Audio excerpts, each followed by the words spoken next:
About 60 to 70% of the women have low hemoglobin at some point in their life, and most women do not even know about it. It's only when you start feeling weak, dizzy, or have pale skin, get frequent mouth ulcers. That time you go to the doctor and you come to know that you have low hemoglobin. And then you start to have beetroot juice or pomegranates to increase your hemoglobin just because they are red in color. Sounds familiar? Well, it is very important to know what is hemoglobin before we take charge. Hemoglobin is an iron rich protein, a protein.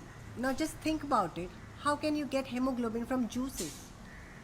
The red blood cells in our body carry hemoglobin that attaches to the oxygen in the lungs and carries it to the tissue throughout the body. And when you do not have enough red blood cells, that's when you have low hemoglobin, also known as anemia. If your hemoglobin levels are less than 11, it means you are deficient in iron. See, there are two main reasons for this. Number one, not eating enough iron. Dark green leafy vegetables like spinach and even red meat, chicken, especially the liver part, seafood, dry fruits like raisin, apricot, cheese, dairy to some extent are considered good sources of iron. And if your diet doesn't include these on a regular basis, there are chances of developing iron deficiencies. So if your diet is lacking, first work on including this on a day-to-day lifestyle. But if you do eat many of these and are still deficient, it could also because you are not absorbing enough iron from the food, which is the second reason for iron deficiency.